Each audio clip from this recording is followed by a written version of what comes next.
So the second step that I usually give students to work on as they prepare for sight singing is to match the pitch and then sing a very specific pattern centered around that note, what we call tonicizing that note.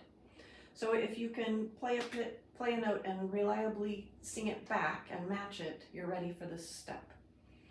So for example, I'll play the C, sing it, and the pattern that I'm going to play is up a step and down a step. You could play it with yourself singing to make sure you're matching every note. La, la, la, la, la.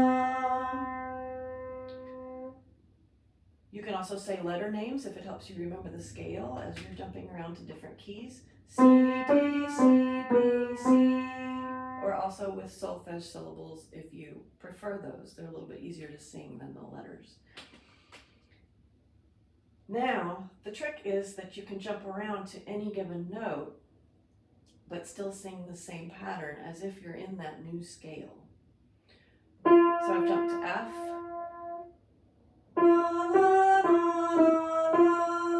I'm still singing with myself playing just to make sure I match the notes. And now I'm going to give myself another key, E flat.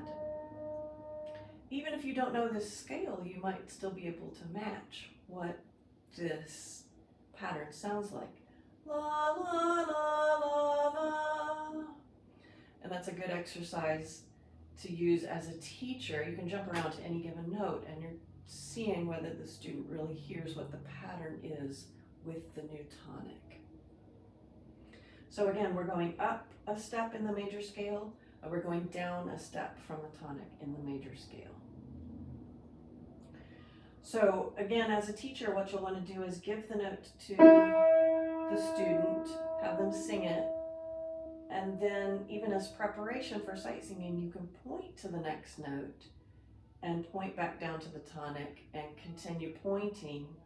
So they're sort of preparing themselves for, their eyes are going to hear what the next note is. Even though you're not looking at notes, you're seeing what the next note needs to be and trying to match it without playing it. And I'll show you an example of that right now with a student.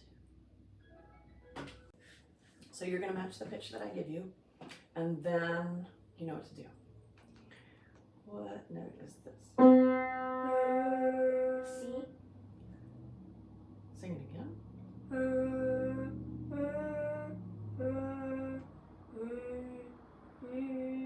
Excellent. Let's try another one. F.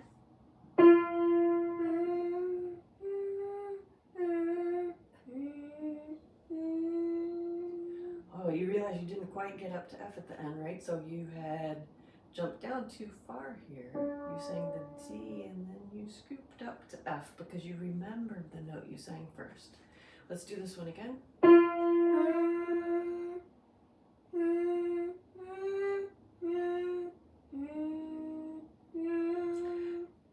So now you almost overshot to the D and you landed on E flat. So that means we need to practice our leading tone a little bit. Sing this with me.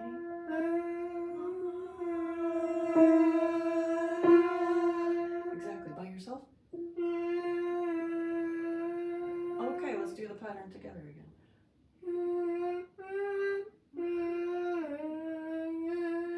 Closer, you're still wanting to kind of initially be slightly lower on that last note. So that's the pattern you need.